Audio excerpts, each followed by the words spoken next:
Girl, real talk. This whole "it's a new year, time to reinvent myself" trash is not the vibe for 2024. You can find someone who loves you for you, as you are. You don't need to read a stack of self-help books, only eat sad salads, or start meditating at 5 a.m. to be ready for dating. So yeah, my advice is to download Bumble and find someone who embraces you the way you are right now. Let me know how it goes.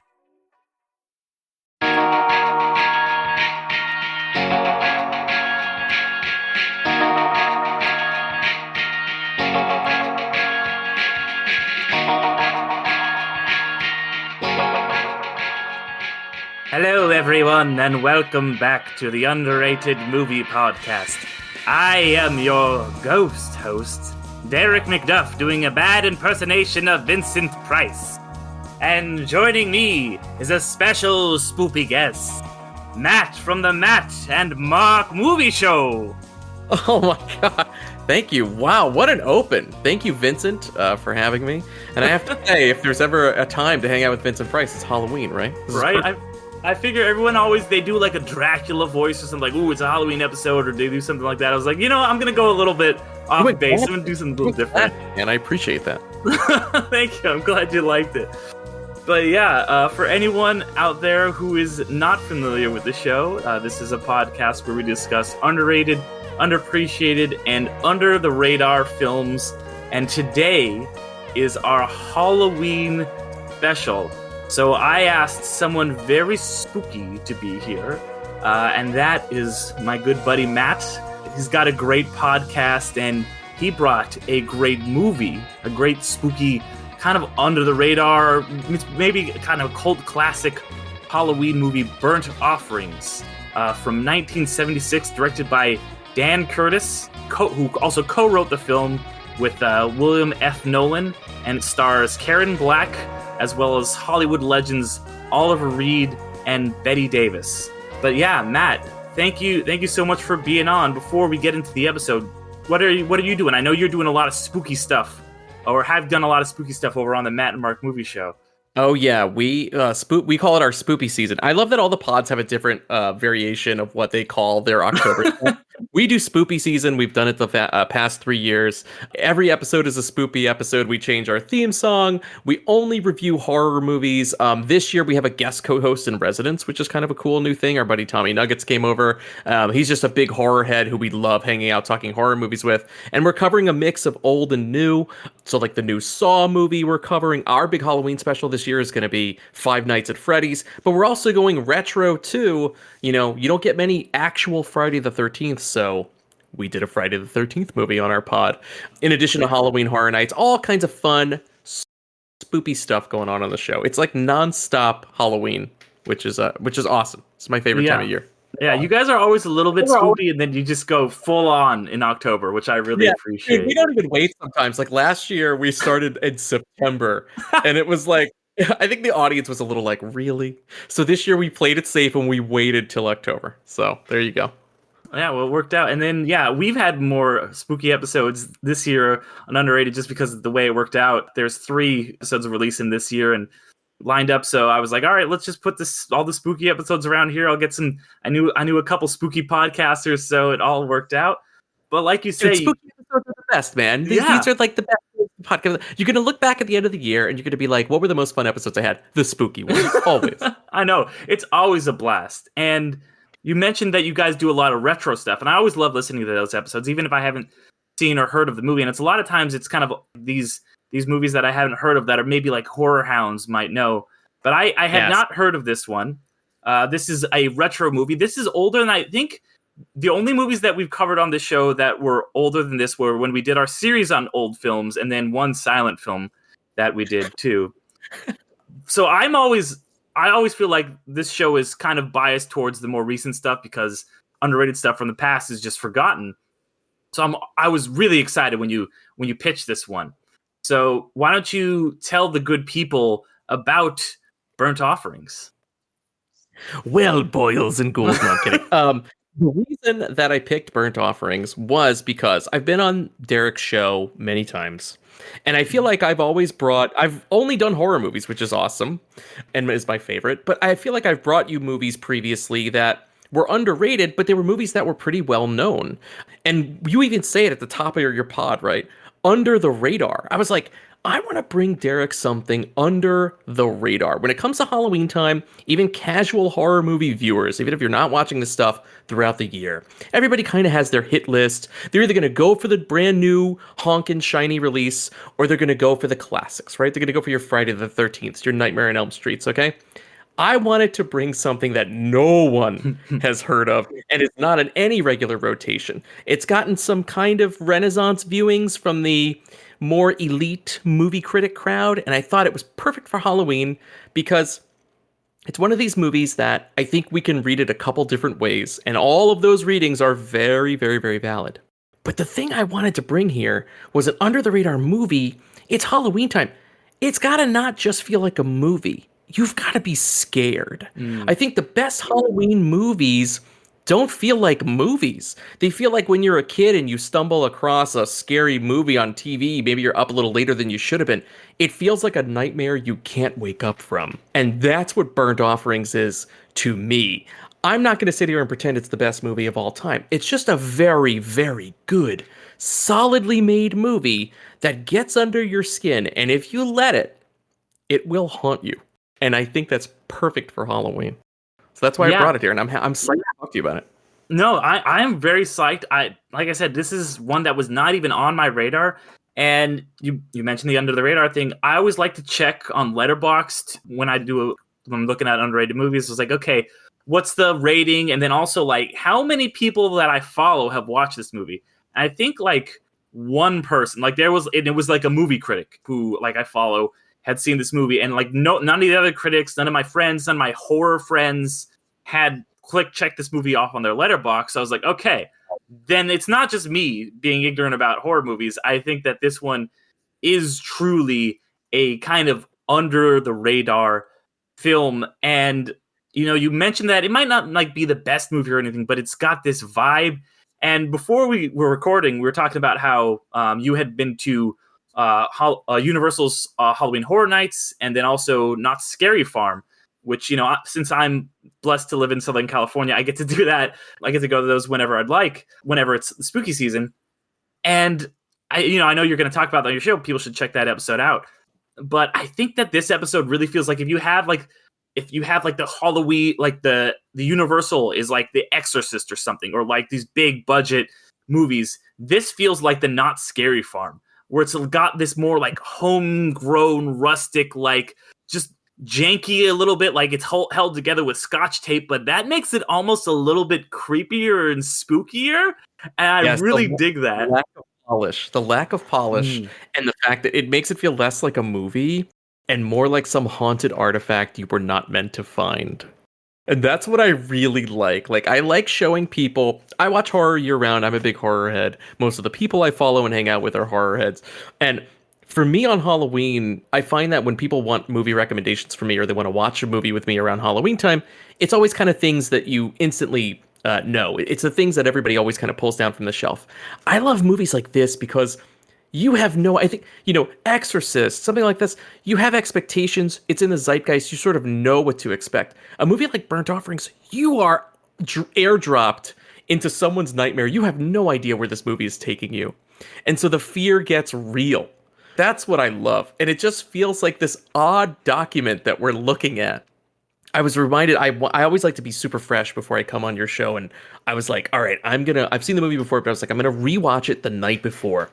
And even rewatching it last night on my own, I encourage you, if you're listening to this show right now and you're going to watch Burnt Offerings, watch it by yourself in the dark, late. Do it. You can do it. Be brave, because it will pay off. Because at first you'll be like, this isn't a big deal. Who cares? And it's slowly going to unnerve you really bad. And I love that.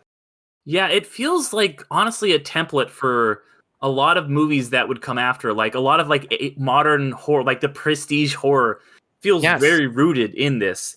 And watching this movie, I felt like I was looking at the Rosetta Stone, not just for modern horror, but like a lot of stuff that would come out in the late 70s and then 80s.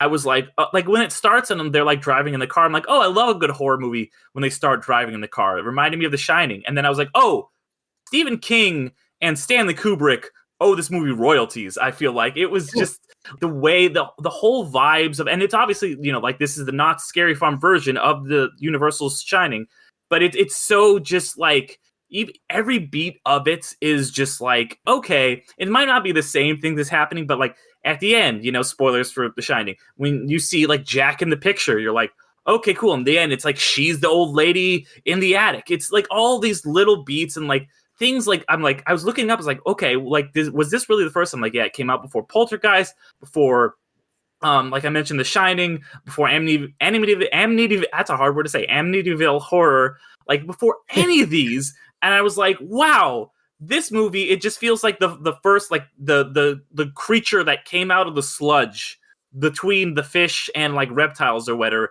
That's what this thing was, you know? Yes, yeah, the prototype, the missing link almost, right? Our link to the past in a weird kind of perverse cinematic way. I like what you said too. You were right.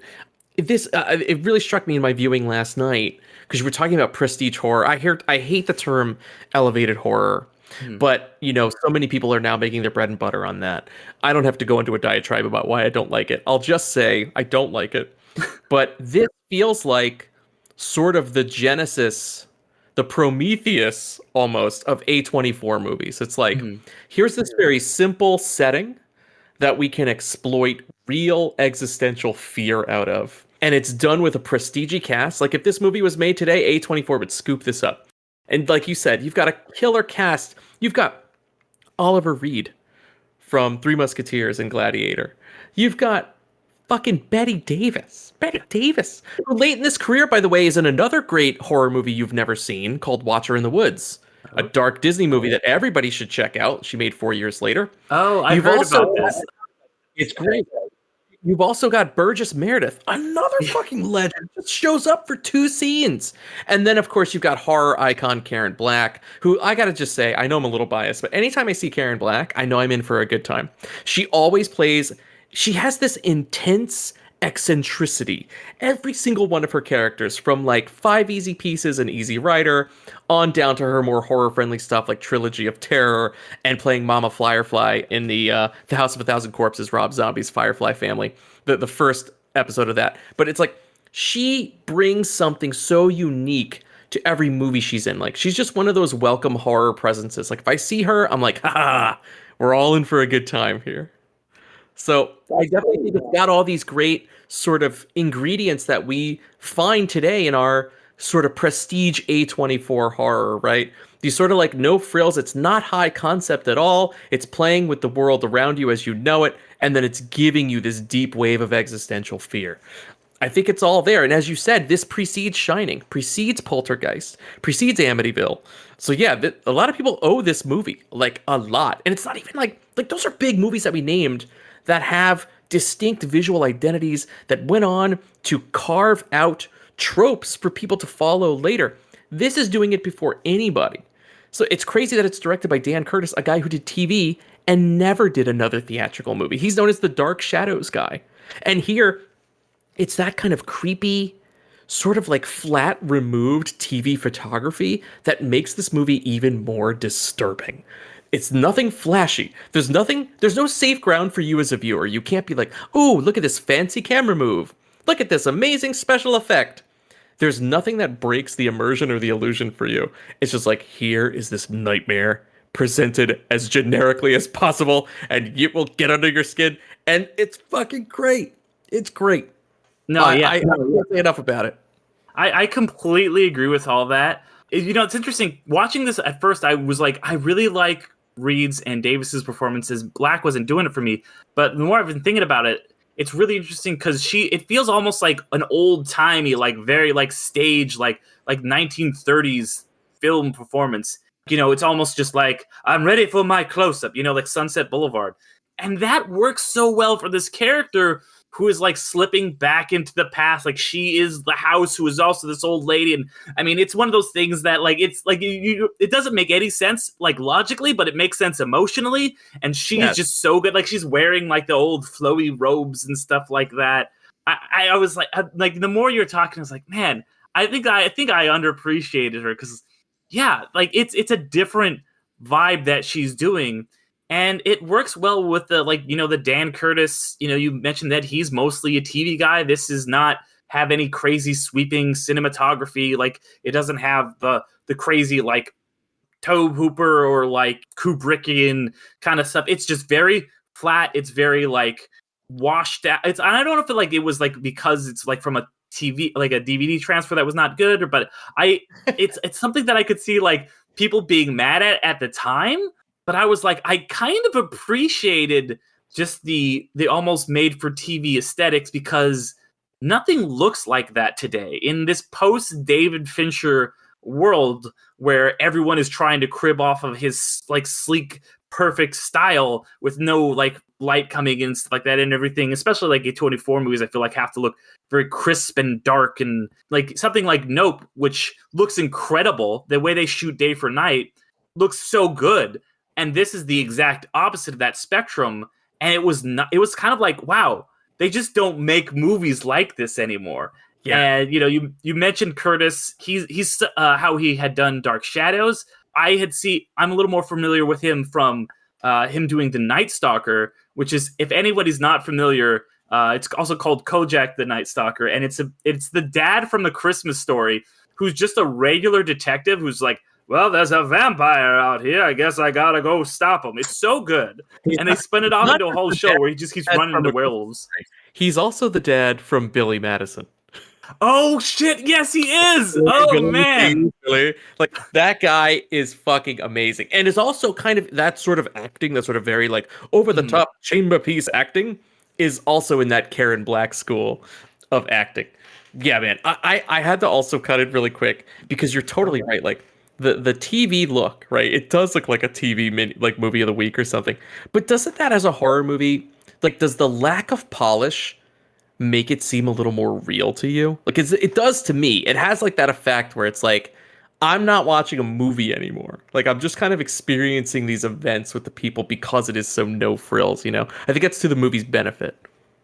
Yeah, absolutely. And I think that's part of the reason why, obviously this isn't found footage, but why found footage horror films have hit so well. Last week I talked about a found footage horror movie, and more than any other genre, I think found footage has really taken its grasp because it removes the artifice completely.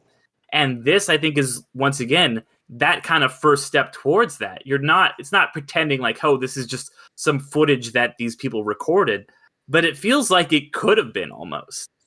Yeah, totally. It feels like it really truly does feel like you're almost in a voyeuristic way spying on this family as their lives fall apart and the family unit disintegrates before your eyes. We haven't even told people what this movie is about. Like, putting all this crazy existential stuff behind it, it couldn't be more simple. Here's the basic plot. This is all you need to know about Burnt Offerings. It's about a haunted house. That's it. That's what's crazy about it. It's not like oh no, ghosts and goblins and vampires and the eyes and the painting following you. No, it's literally about a house that feeds on human suffering. It's about a house that just wants to consume souls and does everything it can in the most vague way possible, picks your life apart to the point where you're like, wait a minute.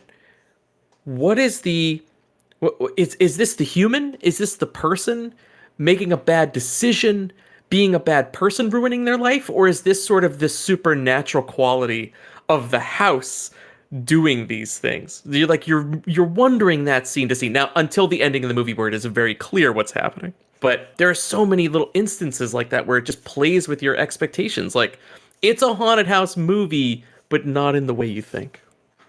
Yeah, I love that, how vague it is, like and that's something I love about The Shining too, is that with some of these movies like Poltergeist, they're like, oh, it's an Indian burial ground or whatever. But like, that's why Room 237, the documentary, is so interesting, because it's like, when a movie like this leaves things open, you're like, what's going on? What's happening?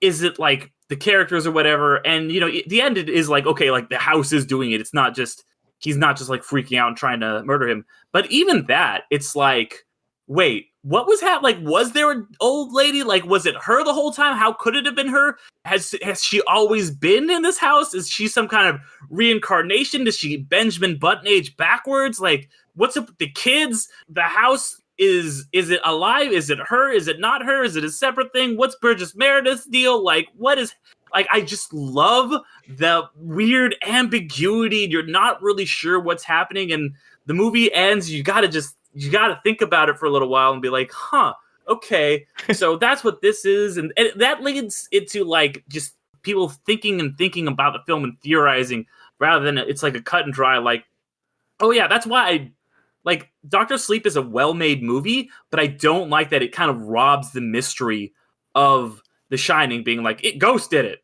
Yeah, and that's exactly right. That's a great example. No disrespect to Mike Flanagan. I love Mike Flanagan, and I like Dr. Sleep a lot, but you hit it on the head.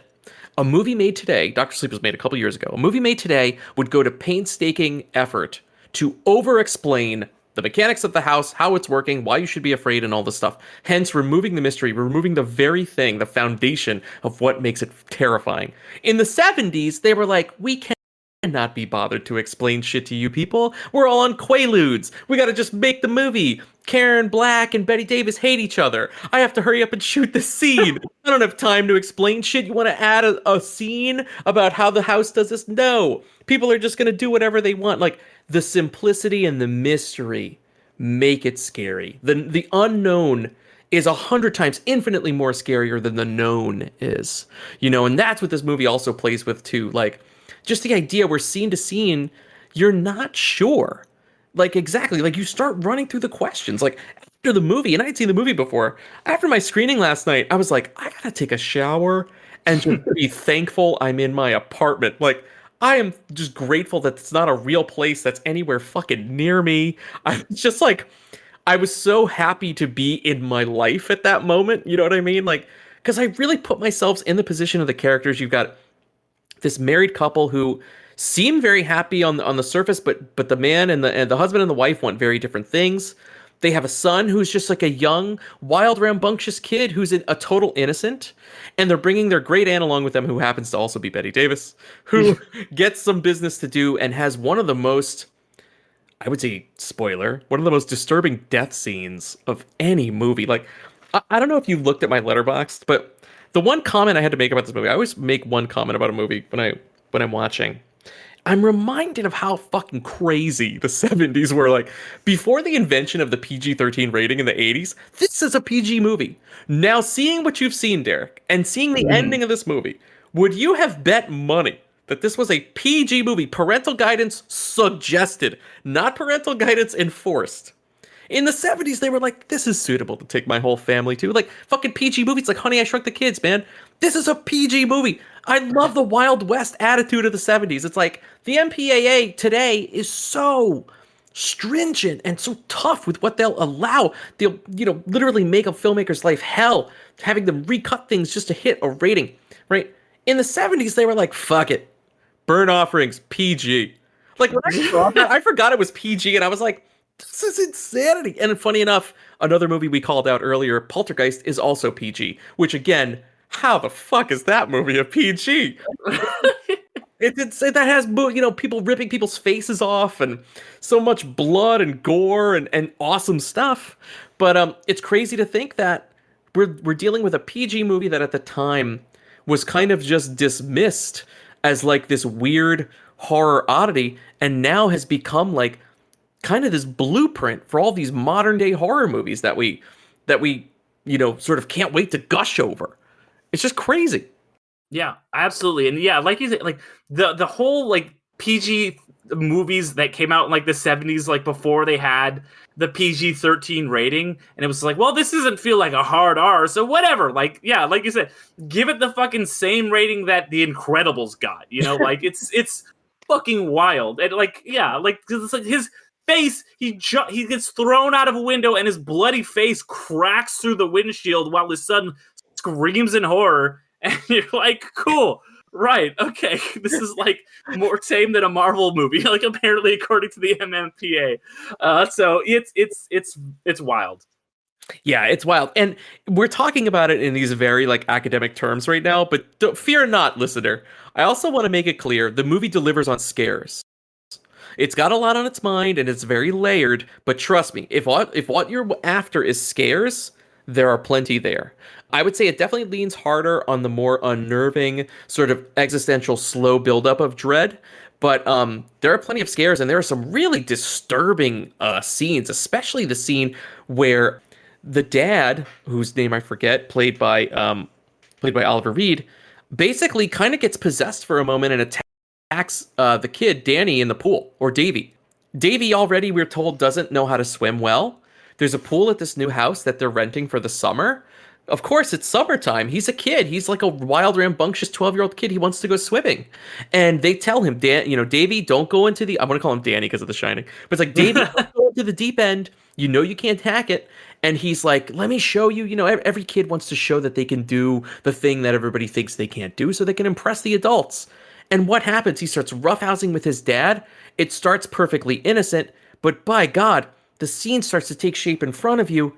And it's disturbing. You're afraid for Davy's life. This movie for me does for swimming pools what Psycho did for showers, where I'm like, nothing good happens in the swimming pool in this movie. If you're in the swimming pool in Burnt Offerings, get out, because some bad shit's going to go down. The dad's going to try to drown you. And it's almost like they're caught in this infinite loop, right? He just keeps pushing the kid down, pushing him down. The kid barely comes up for air. He's pushing him down again.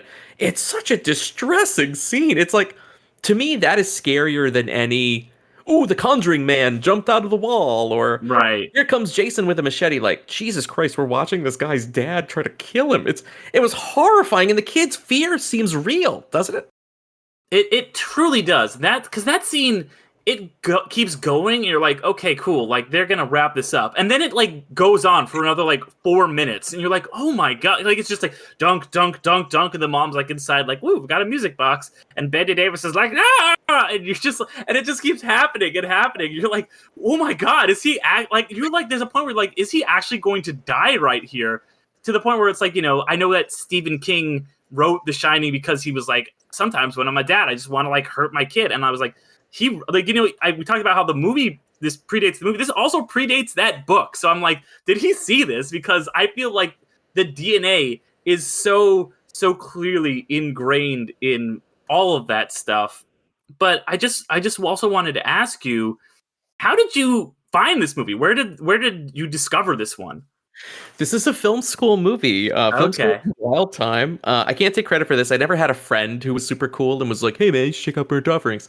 I was in a class. I want to say it was one of those electives. It was like the the middle class family in cinema. It was something like that. And I remember taking it because I had to. I went to film school and I had to kind of take an elective, and it was the one that was like not filled up. And I was kind of shitty about it because I wanted to take this other more exciting Spike Lee class and I couldn't get in. And I was like, you know what? But it wound up being the best thing because it exposed me to so many different kinds of movies. And I'm a horror guy primarily. And, you know, the majority of the movies that you watch in a class like that are not that. You know, you're watching Bicycle Thieves and you're watching, these like stark dramas, you know, from the 60s and stuff, you know, stuff that I would never watch today. But then Burnt Offerings came up and I was like, it exposed me to the idea that horror didn't just have to be this obvious thing, that horror could say a lot, but also that it could sort of like, in a very creepy way, disguise itself as another movie, which to me was a really cool idea, that it like almost snuck into this weird chamber drama about a family who's sort of slowly breaking down. And then you have these kind of disgusting things behind it underneath the surface, just bubbling, waiting to come up. So that's how I found it. And I remember at the time when we watched it in class, we actually watched this on a film print. So it looked even worse. The distressing was a little worse. And it was like super disturbing because you're watching it at like 9 a.m. and you're like, what in the fuck? By the end of the class, by noon, you're questioning your reality. You know, like that's not okay. But it was so much better. I've grown to like it more the more I've seen it over the years, because I've also grown to appreciate more of 70s horror and sort of the risks they were able to take and just the kind of like no hands-off attitude that the studios had, because it makes such interesting movies for the rest of us.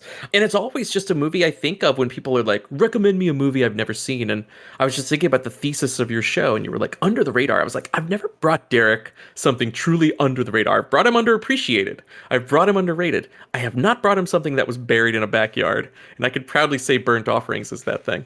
Yeah, well, good call, man. So I'm glad we're getting your film school knowledge. So put in that degree to good work, I believe. And so, like you say, I think that this period of like 70s horror was so great, and it's just like you said, like the studios were a lot more hands off. It took me a long time, and I've mentioned this kind of before on the show, to like really get into horror. And I feel like I just kind of came up in the wrong age of horror. I was born in 89, so I grew up in the 90s, and then into the early aughts. And I feel like that, and I know there's exceptions, don't at me, people, but that feels like when the studios had the biggest stranglehold on horror, and they were just like putting out shitty, like here's the 18th Jason movie, and here's the 15th Freddy movie, and here's what I know what you did last summer and stuff, to the point where the only really good horror movies were the ones like Scream that were deconstructing that. And I feel like now with the Blumhouses and the A24s of the world coming on the scene, and there's less, because they're made for this micro budgets, you're getting people like Jordan Peele able to just kind of do whatever they want, that there's that horror freedom is starting to come back. So, and horror in general is starting to come back. So I really do have an appreciation for this era. And I think we're starting to see the echoes of it come back again. Yeah, 100%. I mean, even like somebody like Ari Aster, who is, everybody's favorite It director right now, that guy only exists because movies like Burnt Offerings exist. Like that guy, like I haven't seen Beau is Afraid yet. I want to see it. But from what I hear of the viewing experience and the feelings that a viewer gets during Beau is Afraid sound very similar to me watching Burnt Offerings. Like, sort of starting to see reality crumble around you a little bit, and you're getting uncomfortable. Existential horror, I still maintain, is the most effective and gut-wrenching type of horror. You can watch people's heads get cut off all the live long day. When you start to truly question the world around you, and that little worm wiggles its way into your brain, it's horrifying. Yeah, absolutely.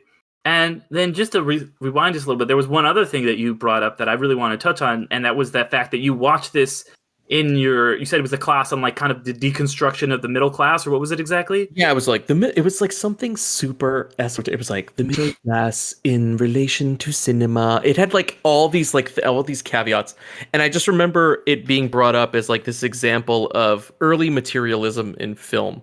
Mm-hmm. That you could see it all over the movie. This is one of the reads I was talking about. We could have this really academic read of this movie where it's like this is kind of what happens when people misplace their love and put it on objects versus other human beings. And it happens all throughout this movie, right? From the minute Karen Black gets to the house, she's in love with the house. We see her priorities shift away from her family to being like, I have to make sure everything in the drawing room is exactly the way it's supposed to be. I carry the tray up to the mysterious old woman who suddenly I have to wait on hand and foot.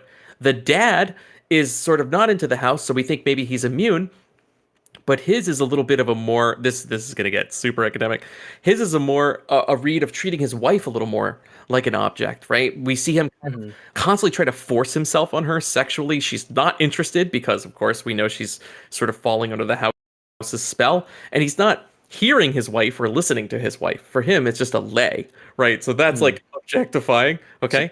And then you have the kid and the aunt, right? They're sort of just into their own existence in the house, right? The kid is into the pool, he's into the backyard. Like, these are still possessions. Like, the idea that the family wants something just out of their reach, this beautiful house, this amazing experience, something they couldn't afford in real life. Like, they get a deal that's too good to be true to stay at this house so they can afford it at a price point that is way too, like, suspiciously low.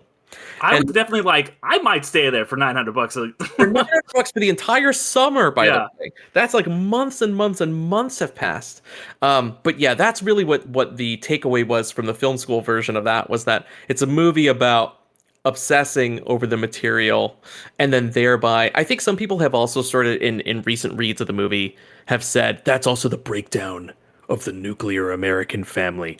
And to me, I don't care about that and don't agree with that so much, because like I think family means different things to many different people, so like I don't get that view.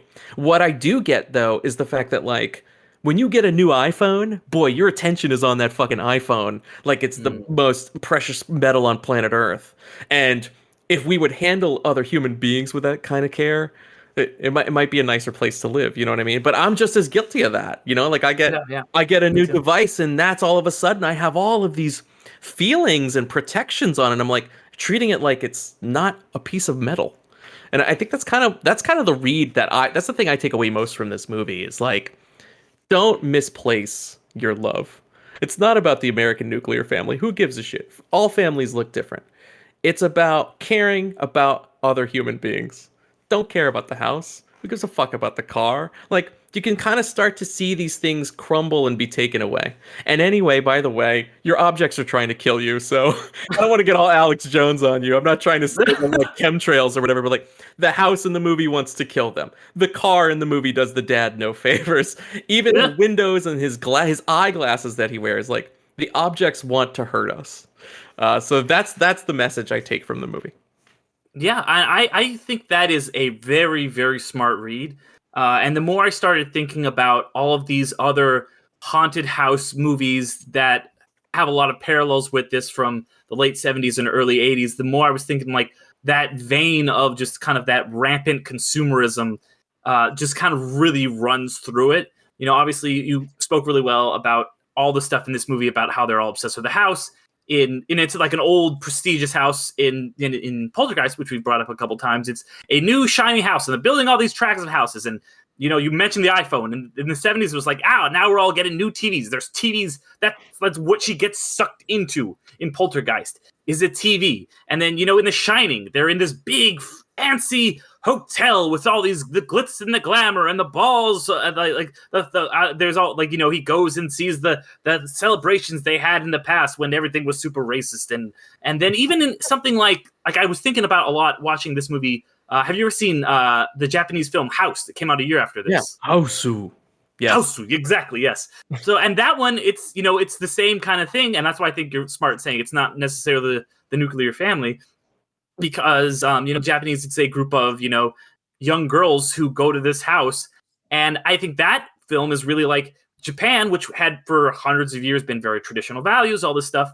And speaking of nuclear family, it really ties back into the bombings of Hiroshima and Nagasaki and how that kind of changed Japan. And, the World War II changed Japan from being this very traditional, having all those traditional values to really becoming, once they got we made them get rid of their military, just ramping up the consumerism. Just by coincidence, you and I are both wearing Nintendo shirts. Like, yeah. The viewers can't, the listeners can't see it, but you've got a Game Boy one on, which is a great shirt, by the way, and I've got a Zelda one on. And like Japan really, especially at that time, was just like going through, like they're making Sonys and Walkmans and like all this stuff. And then that's what every one of Miyazaki's movies has been about, pretty much, is just like how everything is just all about technology and progress and consumerism. And we're all losing our touch with our fellow people and the world, because we're all just like, we want to live in this nice shiny house with a nice TV and like and it's like prestige. And I love that the mom is like, oh, it's broken down at first, but then it becomes lovely, and then she loses her shit on her son because he breaks like that dumb piece of glass. So I think that's a really smart reading, and I think that as the world was changing so much, we were becoming a much more technology-based society. All the boomers were really starting to come of age at this time. I think it makes sense that we got this film and so many like it. Oh yeah, and the 80s are right around the corner. The me decade, the decade of materialism. I'm a material girl. All this stuff is coming. It's almost like the movie sort of predicted that, or maybe it was in the air and the screenwriters sort of took advantage of that. Because you're right, like it is the objects, and it's also too not just the objects, but it's like the want of those things, like the status symbol. Like I just thought again about the swimming pool in the movie, which is still horrifying. That Davy, you could just say, well, Davy's just a kid who's caught up in a horror movie. But like, Davy's also chasing a status symbol, which is being a kid and having your own in-ground swimming pool that he's obsessed with. Same thing with Betty Davis, right? She just wants to paint. She wants to use all the nice paints and have this nice view. Like, these are all things that you acquire. Like, the wife, oh man, I'm now just thinking about this too. Karen Black, right? She wants Oliver Reed to start his doctorate. They never tell you explicitly, but I'm like, I guess he's like a teacher or something, maybe a professor. Yeah. And like, again, a status symbol of saying, well, I don't want to just be married to you in this state. I want you to be a doctor of this thing. Like, it's just the constant chasing of it's never good enough. You know, I also love that you brought up Miyazaki, right? Miyazaki is so connected to the natural world. And this movie takes place in nature, and it should feel so natural, and it feels anything but. Like, the nature starts to attack. Like, there's a really great visual payoff. In the beginning of this movie, when the family is kind of auditioning to be the people who get the chance to stay at the house, the handyman, who is... is the only actor in the movie I don't buy. He's like, hey, how you doing? He's like doing this like Uncle Cletus routine from The Simpsons. But he brings in this old shitty plant that's dying. And we can almost see it as a metaphor for the house. And it's got one little fresh, like sapling, little leaf that's kind of just poking out above the soil.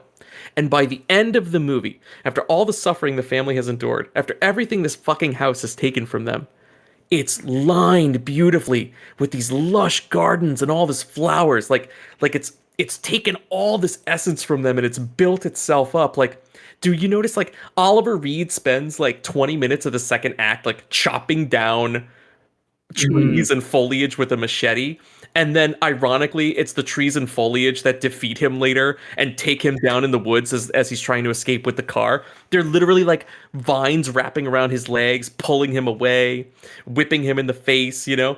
It was just this weird kind of revenge of the natural world on the physical, the people who prize the material. Yeah. I don't know why I didn't see that before, but that little sapling thing just stood out to me all of a sudden.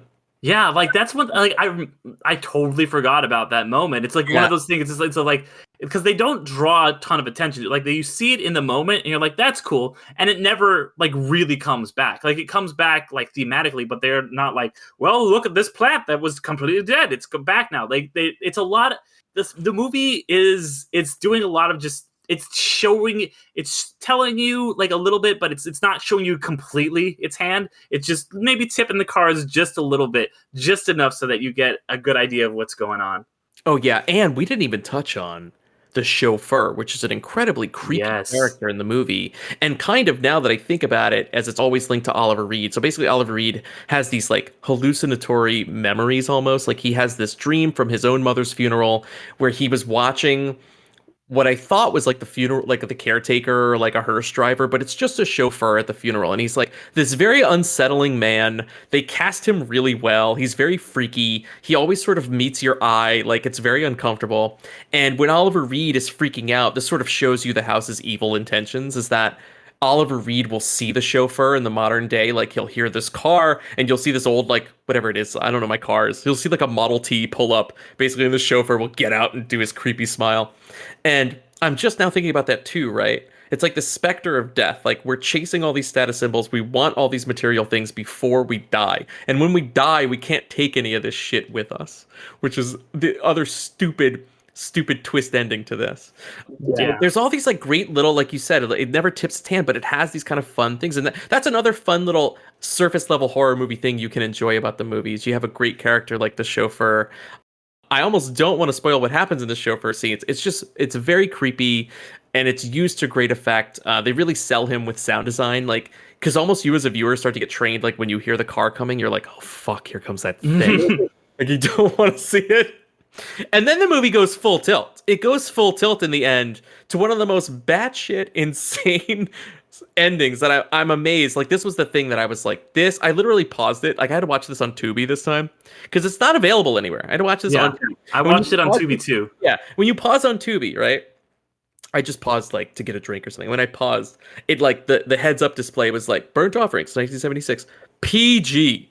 Like as this fucking man was falling 3 stories into like the car where his son is, and his face is just going straight through that windshield. It was like PG, and I was like, holy shit, this is a PG movie. The ending just goes full tilt. So there is that horror stuff there, but there's also a lot of other reads too. But my God, man, once the ending happens, it's an explosion of events. Like from the woods to the car to the reveal of who Karen, or not the reveal of who Karen Black is, but it's almost like the sort of like the acceptance. Like Karen Black just kind of becomes this thing. I don't think she was a lady all along. I mean, I don't know. I don't know which read is correct. I don't think it's about right or wrong. To me, it's like that ghost is always going to be there, whatever that is, the specter, the spirit, the heart of the house. And she always just sort of takes over whoever the matriarch is. And then that lady ultimately always becomes Miss Allardyce. And she's always like sort of waiting there. Like the next lady will come and go, and when the next family comes to stay, there'll be a new Miss Allardyce, that eventually sort of takes up the mantle. I think I was just waiting for her to become. I was just waiting for the reveal that was her the whole movie, and I think like it was like something I was like, this was probably pretty like a novel twist in the 70s. But I'm like, I have seen the others and all these fucking movies where it's like oh my God, what a crazy thing that happened at the end of this horror movie. So like horror movies have trained me to be like I haven't seen her. I know what the fuck you're gonna do, movie. Right. So I was just like waiting for that moment. So like maybe I was just like, it's been her the whole time, and it's always been her. Like, but yeah, it's like the Jack in the picture. Like it doesn't make sense. The more you think about it, the less sense it makes logically. But once again, so much emotional. Like it makes emotional sense, and it works completely. Even though you're like, how? Why? You get it. Yes, logically does not make sense. Narratively, though, super satisfying. It all goes down so good. And look, this was all there. To us, with what, almost 50 years of movie knowledge that this movie doesn't have because it came out in the 70s. Yeah, we could be like, yeah, I saw this coming. I knew she was going to be this. I know the pictures on the mantelpiece show the family. Like, oh, I saw that in The Shining. This predates The Shining. This is where that started. I can't think of another movie that sort of has this before. I'm sure there's some weird Italian horror movie from the 50s that we don't know that probably did this and someone saw it and ripped it off, and kudos to you. But all the blueprints are there. It had to start somewhere, and this was that place. By the way, the only thing I dislike about the movie, can I say this? I don't like the title. And I was reading, it's a very awkward, clunky title, and I read what the meaning of it is. And burnt offerings just is to say like a sacrifice, or a sacrifice to the name of the gods, basically. Yeah, and that's why I thought it was going to be like some Hereditary shit originally. Yeah, I do too. And it definitely suggests like, ooh, when I think sacrifice, I think Wicker Man. Burnt offerings, I'm like, is somebody going to get burned in some kind of a weird effigy? No, it's an unfortunate title for a great movie. But kind of because it has this weird clunky title, it kind of works with this like very weird movie. I don't know. I go back and forth. I don't like the title, but it kind of works. I think it can be two things. Yeah, no, that's completely fair. Well, we've talked about, like you said, this is academic discussion of it, and all the characters and the deeper meanings. But as a horror fan, what are some of your favorite spooky things about this movie? Oh my God. Well, I'll tell you this. The ending is, to me, one of the scariest because it is so shocking, especially because the cinematic language of the movie sort of gets you into a rhythm of like, this is how this movie is paced. It's more of a slow burn. We recognize that dread is rising. You're anticipating that these things are kind of, the tension's tightening and your anticipation's coming.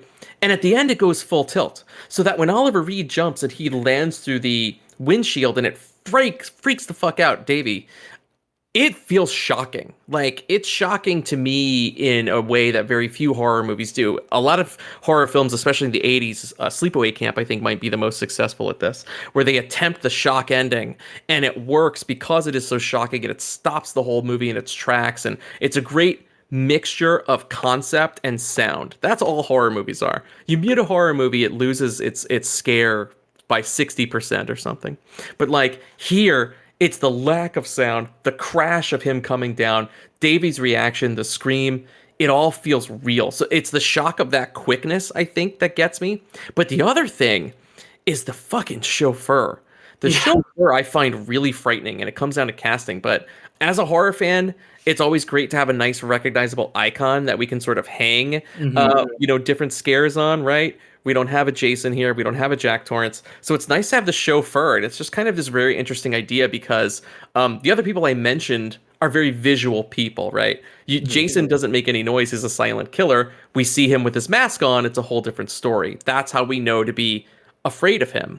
With the chauffeur, it's great because he's a guy who needs sound. Just the idea of the sound design of hearing the car pull up. Like there's a scene, I think it's when Oliver... It's not the first time Oliver sees him, but it's when Oliver sees him the second time when he's in the physical house and he opens the door.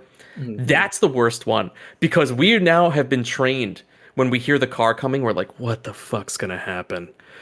We know there's only one car on the property. We know no one's driving the car that's on the property. And when he comes through that door, it's terrifying because all he's got to do is just be there. It looks gross. The other thing too, one more, is the heart attack that Bette Davis has is horrifying because it's so real and it's shot so no frills. She makes these horrifying guttural wails and she's sweating and she looks so frail and it's real. Like it feels really real. Like I'm happy to say I've never had to see a grandparent go. Like I've never seen, I mean, I've had grandparents that die, but I've never been in the room or something. This felt like, I was like, this doesn't feel nice to be watching. Like, I'm watching someone's grandma die on film for my entertainment. But as a horror fan, it was great. I mean, it was really super disturbing. Anytime you have a super elderly person bedridden and making guttural wails, it's a knockout slam dunk. I'm thinking of Zelda from the original Pet Sematary. If you know that movie, you know that's the thing that everyone's afraid of. I definitely got Zelda flashbacks watching Burnt Offerings again last night. Yeah, it's those things, I think. But again, throughout the whole movie, you've just got this uncomfortable, unsettling feeling bubbling underneath the surface. And then you get these nice little big horror payoffs. Yeah, and that will get me more than a jump scare anytime. This was 100% my jam.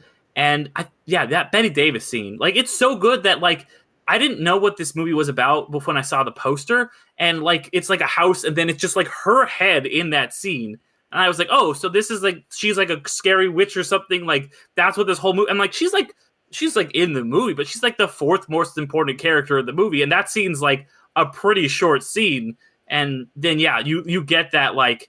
That's how it ends with, it's like, I don't even know if they put like a train sound effect in, or I'm just like remembering that in my brain, but like when the casket rushes, it's so, and that smile, that's the thing that gets me with the chauffeur is that he's got the sunglasses and the dumb hat, and then that fucking crazy ass smile is so good with that big old chin, which, do you think that's a prosthetic, or do you think that's that guy's actual chin? I think that's that guy's real chin. Okay. I think they cast that guy perfectly. And what's funny is it's all set dressing. I bet if you put that guy in like an episode of Three's Company, he's the funny guy when he comes into the room because he looks a little silly. You put him in the chauffeur suit in a movie where everybody's freaking out, that guy all of a sudden becomes the biggest threat in the room. Yeah, no, like it's very just great physical acting, I think, all around.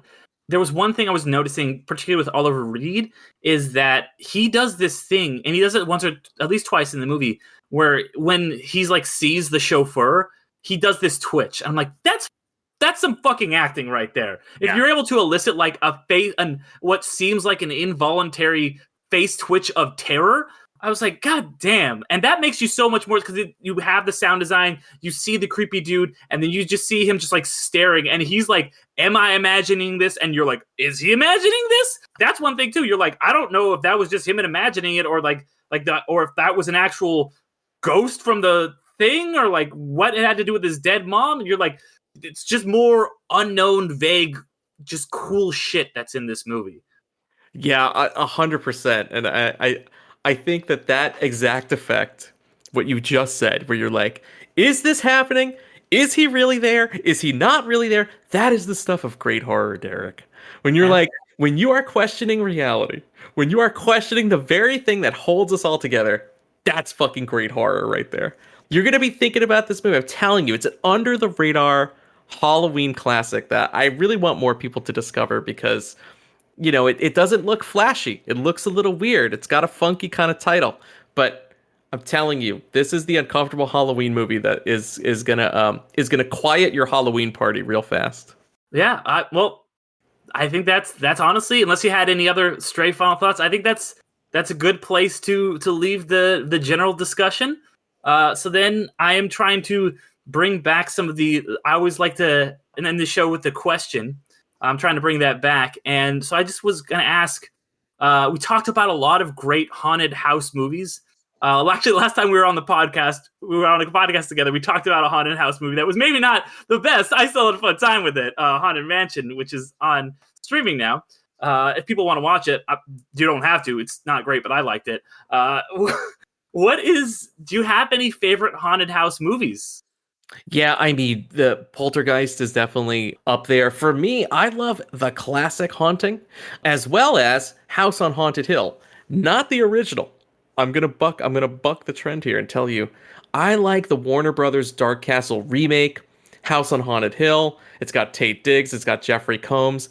That's a really great haunted house movie. Jeffrey Rush is sort of playing a Vincent Price-esque character. He really is. Bringing on back. That's a really fun one. Hausu is awesome, which we called out, but you gotta go with the granddaddy. You gotta go with Poltergeist if you're gonna do a haunted house movie. So many iconic moments. Tobe Hooper at the height of his directorial powers, or maybe Steven Spielberg. We actually did a whole special on Poltergeist where we discussed that whole thing. Is it Spielberg or is it Hooper? I won't spoil what we thought or what we came down to. But I would have to say, if you're going just on haunted house alone, you can't do worse than Poltergeist. You can't do better than Poltergeist. You know, you know what's funny? I actually just watched it for the first time because of this movie. I was like, I feel like I should watch Poltergeist. It was one of those movies that I just had slipped by me. And I was like, now's the time. Like, if I'm going to be talking about this movie, I need to have the context for Poltergeist. And I agree. Fantastic. And I love Craig T. Nelson. He's just America's dad, I feel like, So right. Before he was Mr. Incredible, he was dealing with a very incredible set of circumstances at home. very, very nice. And you know what? I was also gonna mention, of course, we talked about The Shining a bunch. I think that is just an incredible haunted house movie. And man, I thought I was gonna be such like the cool guy. I'm gonna mention one that nobody ever likes, and that's the 1999 House on Haunted Hill. But we're on the same page with that. So yes. This is why we're podcasting buddies, Derek, because you recognize fun horror when you see it. House on Haunted Hill. There you go. That's awesome. Dude, and if you want to do an episode on House on Haunted Hill, fucking call me. I'm in. All right. I will save that one for you because that's one that I've always kind of had on the back burner. And it's been something I was like, do I need to revisit that? Is that like, I was like, is it as good as I remember? But then as soon as you said it, I was like, okay, cool. I can be out about my open about my love for 1999 House on Haunted Hill. I'm out and proud about House on Haunted Hill. And when is a good time to watch House on Haunted Hill? Anytime. Yeah. Any time of year, Derek. It could be Christmas Eve. It's still a good time. It's a great time to watch it. Yeah. And I might be stepping on a future discussion of it, but God, that's when he's in that room with like the spinning, like the zoetrope or whatever. That every time I see like one of those zoetropes or something, I still am like, oh, I remember that shit. That'll make you an insane person. That's the genius of House on Haunted Hill. Really, if you take nothing away from this podcast, ladies and gentlemen, go watch House on Haunted Hill. It might actually make a great double bill with Burnt Offerings. Yeah, that's a good point. You get that. And, I talked a lot of shit on the 90s horror movies. Obviously, this is like a studio trying to cash in on like a remake of a classic one, but I think they hit the mark with that one for sure. 100% they did. Well, Matt, thank you so much again for being on and being my Halloween guest. I've had a couple great spooky guests on, but I had to reserve the actual Halloween spot for you. I always love having you on. I've loved being on your show, so it's a blast. Before we wrap up, where can people find the Matt and Mark Movie Show?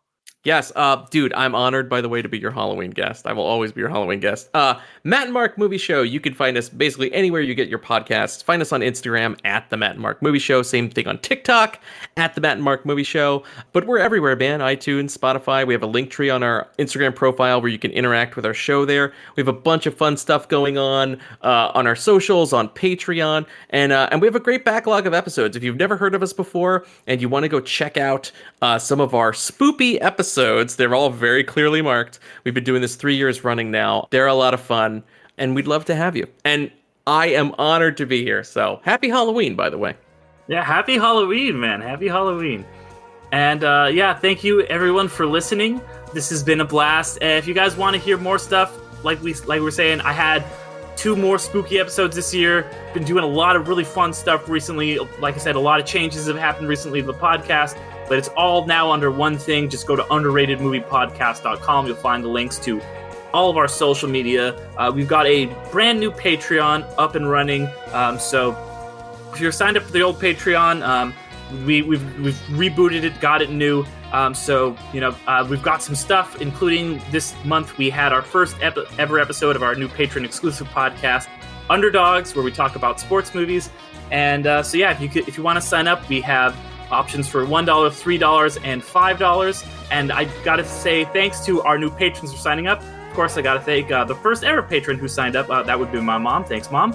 And then we had another patron sign up recently. I just happened to have him on the show. So thank you, Matt, for signing up for our Patreon. It really means a lot to me. Dude, I'm into it, man. I thank you because you're a patron of mine as well. The minute I saw you pop up in the patron list, I was like, Derek, I'm joining Derek's Patreon right now. Well, thank you. Yeah, all of you people should too. Go join his Patreon and check his out too. His is great. He's got a lot of awesome stuff. We've been recently showing some love to physical media. You can see me on the people at home can't see, but you can see I'm sitting right behind this big old wall of DVDs. So I always love the physical media love. But yeah, one last time, thank you so much for being on. And until next year, we'll see you all. Have a good, happy Halloween.